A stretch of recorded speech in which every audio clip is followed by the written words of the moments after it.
धोम्य ऋषीच्या वास्तव्याचा मान, जनार्दन स्वामीच्या समाधीचे स्थान, नारळी सप्त्याची वाढत जाणारी रंगत, हजारो भक्ताची रोज होणारी पंगत, गडाच्या वैभवासाठी स्वतःला वाहून नेणारे त्रिरत्न, असे हे पावन ठिकाण म्हणजे धुम्याडोंगर, म्हणजेच आजचा भगवानगड. नमस्कार मित्रमैत्रिणींनो, आपण आज आलेलो आहोत बीड जिल्ह्यामध्ये. बीड जिल्ह्यातील धुम्याडोंगरावर. हो, आपण बरोबर ऐकलं, धुम्याडोंगर, जो की आजचा भगवानगड. तर धुम्याडोंगर ते भगवानगड हा इतिहास आपण जाणून घेणार आहोत. हा इतिहास जाणून घेण्यासाठी व्हिडिओ कुठेही स्किप न करता पूर्णपणे बघा. तर चला जाऊयात भगवानगडावर. धुम्याडोंगर ते भगवानगड हा इतिहास जाणून घेण्यासाठी. गडावर पाऊल ठेवल्याच्या नंतर आपल्याला पाहायला मिळते तर भव्य दिव्य असे गड किल्ल्याप्रमाणेच गडाचे भव्य असे प्रवेशद्वार. प्रवेश केल्याच्या नंतर उजव्या बाजूलाच आपल्याला पाहायला मिळते तर गडाचे कार्यालय.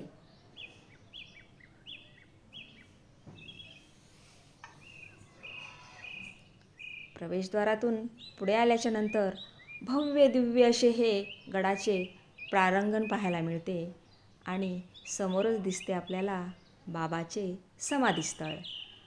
बाजूला दिसते प्रसादालय.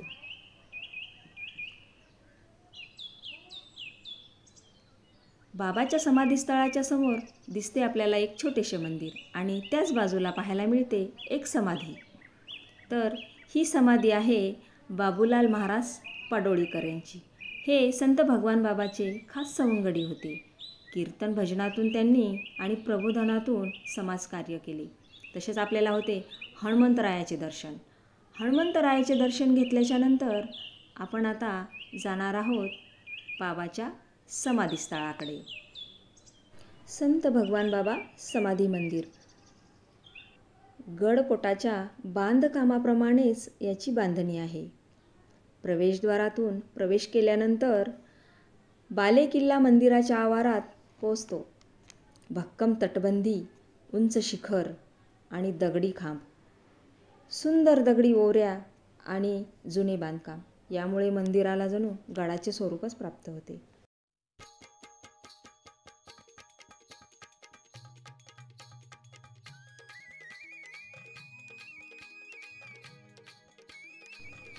हे बांधकाम निहाळत असताना आपले पाऊले वळतात ती संत भगवान बाबाच्या समाधीस्थळाकडे.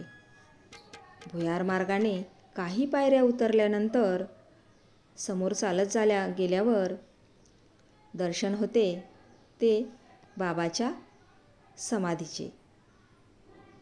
बाबाचा छोटासा परिचय. 20व्या शतकातील होऊन गेलेले मोठे संत, संत शिरोमणी वंजारी भूषण, साक्षात विष्णूचा अवतार असलेले महान संत, संत भगवान बाबा. आयुष्यभर बाबांनी अंधश्रद्धा, व्यसनाधीनता, जातीयता आणि अज्ञानाच्या विरोधात लढा दिला आणि समाजाला जागे करून विकासाच्या प्रवाहात वाहून नेले. संत भगवान बाबा हे एक गूढ व्यक्तिमत्व. बाबाचे समाधी दर्शन घेतल्याच्या नंतर काही अंतरावर आपल्याला भारी भक्कम दगडी बांधकाम असलेले भुयारी मंदिर पाहावयास मिळते. लॉक पद्धतीने या मंदिराची उभारणी केलेली आहे. याला सिमेंटचा किंवा कुठल्याही प्रकारच्या मातीचा उपयोग केलेला नाही. असे हे सुंदर मंदिर. यात आपल्याला भीमसेन बाबाची समाधी पाहावयास मिळते. भीमसेन बाबा हे भगवान बाबाचे शिष्य. बाबाचे निधन झाल्यानंतर भीमसेन बाबांनी 40 वर्ष गडाचा कारभार सांभाळला. भीमसेन बाबा गायन आणि वादन यात पारंगत होते. त्यांनी भजन कीर्तनाच्या माध्यमातून समाज प्रबोधनाचे खूप मोठे कार्य केले आणि पशुहत्यासारख्या चालीरीती बंद केल्या. समोरच प्रशस्त असा सभामंडप आहे. सभामंडपाच्या रचनेसाठी अखंड दगडी शिळा ह्या बीड जिल्ह्यातील नवगण राजूरच्या डोंगरातून आणण्यात आल्या आणि सुंदर सभामंडपाची उभारणी केली. या सभामंडपातून घंटानाद करून गेल्यानंतर समोर सुंदर अशी पांडुरंग परमात्म्याचे दर्शन होते.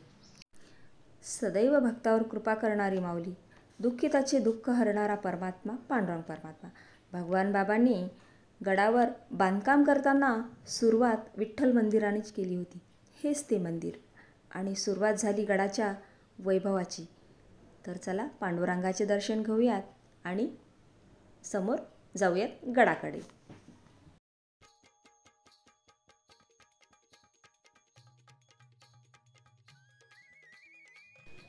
या दगडी दरवाजातून बाहेर पडल्याच्या नंतर आपल्याला मंदिराच्या परिसरामध्ये चोहोबाजूनी सुंदर असं बांधकाम बघायला मिळते की जे आहे पूर्ण दगडी ओवऱ्यामध्ये. हे आहे संगमरवरी बाबाचं मंदिर. आणि या दगडी दरवाजातून बाहेर पडल्याच्या नंतर प्रशस्त असं मोठंच्या मोठं असं हे ग्राउंड बघायला मिळते. आणि इथेच आहे बाबाचा रथ. या रथातून बाबाची मिरवणूक निघत असते. तसेच ही आहे बाबाची बैठक. इथेच आपल्याला बाबाच्या खोल्या बघायला मिळतात आणि समोर आहेत लावलेले खूप सारे फोटो. ही आहे बाबाची बसण्याची बैठक. संत भगवान बाबानंतर भीमसेन बाबा आणि आत्ता भीमसेन बाबाच्या नंतर गडाचे महंत नामदेव शास्त्री यांची नियुक्ती झाली आहे. भगवान बाबाच्या गादीची दर्शन घ्यायला गेलो तेव्हा तिथे साफसफाई चालू होती. चला म्हटलं आपणही थोडी सेवा द्यावीत. आणि खरंच खूप समाधान वाटलं की आपल्याला गडाची सेवा करायला भेटली.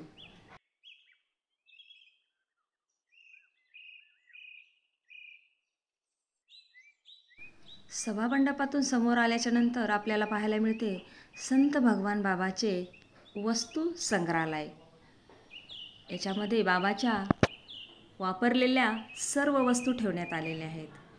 त्यामध्ये प्रामुख्याने बाबाची डमणी, अतिशय सुंदर अशी बाबाची ही डमणी आहे, अजूनही जशीच्या तशी. तसेच बाबांनी वापरलेले भांडे आहेत. त्याच्यामध्ये बाबांनी पूजेसाठी वापरलेल्या समया, पितळी समई खूप मोठ्या मोठ्या आहेत. तांब्याची भांडे आहेत, भरणे, घागरी, हंडे, बाबाच्या तलवार, काठी, बंदूक, अगदी सर्व वस्तू ह्या जशाच्या तशा आहेत.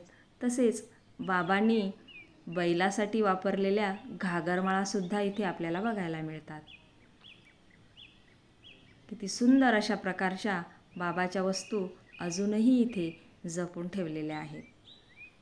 या दगडी बांधकाम असलेल्या मंदिरामध्ये आपल्याला परत एक समाधी दिसते, तर ती आहे जनार्दन स्वामी यांची.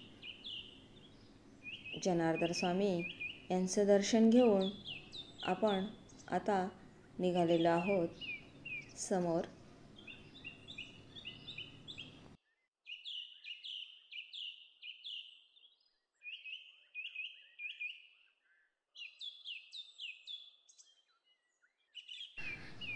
या गड किल्ल्याच्या प्रशस्त अशा प्रांगणामध्ये भव्य दिव्य असे बरेच काही बांधकामं सुरू आहेत. आणि समोरच आपल्याला बघायला मिळते तर एक हेमाडपंथी मंदिर. आणि या मंदिरामध्ये आहे एक समाधी. तर जाणून घेऊयात ही समाधी कशाची आहे. तर ज्ञानेश्वर महाराजांचं इथं समाधी आहे. आणि या फोटोमध्ये दाखवल्याप्रमाणे महाराजांचं मंदिराची बांधकामाची सुरुवात इथे झालेली आहे. अवघ्या काही दिवसामध्ये हे मंदिर आता पूर्णत्वास येईल. असे हे भव्य दिव्य हे मंदिर नामदेव शास्त्री यांनी सुरू केलेलं आहे, जे की ज्ञानेश्वर महाराजाच्या समाधीचं मंदिर आहे. समाधीचं दर्शन घेतलं आणि आपण आता जाणार आहोत समोर.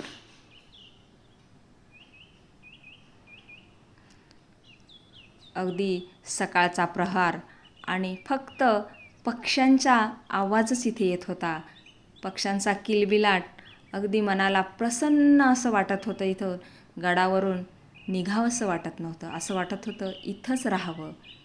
खूप मनाला समाधान, शांती या गडावर वाटत होती.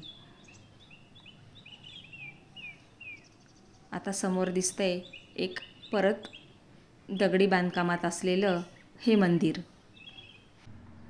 मंदिराकडे पावले ओढली आणि दर्शन झाले ऋषीचे. 5 पांडवासहित द्रौपदी आणि त्यांचे पुरोहित धौम्य ऋषी. धौम्य ऋषी हे काही काळ गडावर वास्तव्यास होते. तसेच रंग ऋषी, पराशर ऋषी, शृंग ऋषी यांचेसुद्धा वास्तव्य होते. असे हे पावन स्थान म्हणजेच धुम्या डोंगर. परंतु हे दुर्लक्षित होते. परंतु भगवान बाबाच्या साहसी आणि धाडसी नेतृत्वामुळे या गडाचा कायापालट झाला आणि गडाचे भाग्य उदयाला आले. तर धुम्या डोंगराचा भगवानगड कसा झाला याचा इतिहास मी आपल्याला आता सांगणार आहे. संत भगवान बाबांचा जन्म 19 जुलै 1896 रोजी बीड जिल्ह्यातील पाटोदा तालुक्यातील सावरगाव घाट येथे कौतिका माता आणि तुबाजी पिता यांच्या घरात झाला. त्यांचे बालपणीचे नाव आबाजी हे होते. बाबा हे एका साधारण शेतकऱ्याच्या घरी जन्माला आले होते. त्यांचे बालपणी आबाजी हे नाव ठेवण्यात आले होते. बाबा हे एका साधारण शेतकऱ्याच्या घरी जन्माला आले होते. बाबांना लहानपणापासूनच भक्तिवेड होते. तसेच सतत विठ्ठल विठ्ठल हे त्यांच्या मुखात नामजप असायचा. शाळेबरोबरच बाबा गुरे राखण्याचे कामसुद्धा करत असत. घरी वारीची परंपरा असल्याने आबासुद्धा वयाच्या 6व्या वर्षापासून वारीला जाऊ लागले आणि तेव्हापासून जास्तच आबांना भक्तिवेड लागले. अध्यात्माची गोडी वाढत गेली आणि दरवर्षी आबा नित्यनेमाने पंढरपूर वारीला जाऊ लागले. तेव्हा नारायणगड ते अध्यात्माचे मोठे केंद्र होते. गडाचे महंत माणिक बाबा यांच्यासोबत आबाची ओळख झाली आणि पुढे माणिक बाबाकडून बाबांनी दीक्षा घेतली आणि तेव्हापासून आबाचे भगवान बाबा असे नामकरण झाले. माणिक बाबांनीच भगवान बाबांना हे नामकरण केले होते. भगवान बाबांची अध्यात्माची गोडी आणि बुद्धीचे कौशल्य बघून त्यांनी बाबांना आळंदीला पाठवले. तिथेच बाबांनी अध्यात्म आणि धर्माचे शिक्षण घेऊन संन्यास स्वीकारला. बाबा परत आल्याच्या नंतर ते कीर्तनाच्या माध्यमातून गावोगाव जाऊन जनजागृती करू लागले. भगवान बाबांनी बोकडबळीसारख्या अनेक अंधश्रद्धा असलेल्या प्रथा आपल्या कीर्तनाच्या माध्यमातून लोकांना जागृत करून बंद केल्या. याच दरम्यान भगवान बाबाचे गुरु माणिक बाबा यांनी 1937 साली देह ठेवला आणि माणिक बाबांनी बाबांना उत्तराधिकारी म्हणून नेमणूक केली. भगवान बाबांनी जनहितार्थ नारायणगडावर अनेक कामे सुरू केली. परंतु काही समाजकंटकांना हे बाबाचे सामाजिक कार्य, बाबाची प्रसिद्धी नजरेत येऊ लागली आणि त्यांनी बाबावर नको ते आरोप केले. बाबांना कळून चुकले होते की हे लोक मुद्दामहून त्रास देत आहेत. बाबांनी मोठ्या जड अंतकरणाने गोड सोडला आणि ते समाजात राहायला आले. पुढे काही दिवसांनी बाबांना पाटोदा तालुक्यातील बाजीराव पाटील भेटले आणि त्यांनी बाबांना धुम्या डोंगरावर आणले. हा डोंगर घनदाट जंगलात आणि अतिशय दुर्गम अशा भागात अस्ताव्यस्त होता. परंतु बाबांनी याच डोंगराला आपली कर्मभूमी करायचे ठरविले. बाबांची ख्याती खूप मोठी होती. बाबाचे अनेक अनुयायी होते. बाबांनी भक्तांना श्रमदानाचे आणि आर्थिक मदत करण्याचे आवाहन केले. बाबांनी शब्द टाकावा आणि तो न पाळावा असं होणं शक्यच नव्हतं. हजारो लोक रुपयाचीही मजुरी न घेता श्रमदानासाठी येऊ लागले आणि सोबतच आपल्या घरून भाकरीसुद्धा आणायचे आणि काम करायचे. अनेक महिलांनी तर आपले दागिनेसुद्धा दिले. एका महिलेने तर आपले 10 तोळे दागिने गडाच्या कार्यासाठी दान केले होते. गडाचे काम पूर्ण झाले, पण गडाचे नामकरण झाले नव्हते. गडाला धुम्यागड म्हणून ओळखल्या जात असे. गडावर विठ्ठलाचे मंदिर बांधण्यात आले होते. मूर्ती प्राणप्रतिष्ठेसाठी मोठे नामांकित दिग्गज लोक आले होते. यात माननीय मुख्यमंत्री यशवंतराव चव्हाण यांनासुद्धा आमंत्रित केले होते. त्यांनी आपल्या भाषणात असा उल्लेख केला की या गडाला आजपासून धुम्या डोंगर म्हणायचे नाही, तर भगवान बाबाच्या कार्याने त्यांच्या पदस्पर्शाने पावन झालेल्या या गडाला आजपासून भगवानगड असे म्हणायचे आणि तेव्हापासून धुम्या डोंगराचा झाला तो भगवानगड. बाबांनी गडावर धार्मिक कार्याला मोठ्या जोमाने सुरुवात केली. हरिनाम सप्ताह सुरू केला, जो की आजपर्यंत चालू आहे.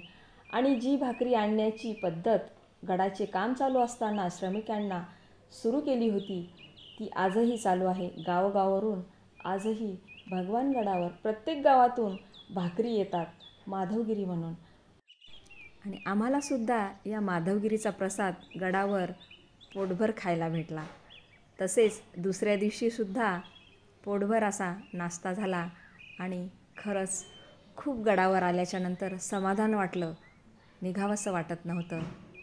भगवान बाबा या थोर व्यक्तिमत्वाला आपल्या कार्यामुळे दैवत्व प्राप्त झाले. अशा थोर संताचे 18 जानेवारी 1965 साली वयाच्या 69व्या वर्षी निधन झाले. अशा या थोर साधू पुरुषाला कोटी कोटी प्रणाम.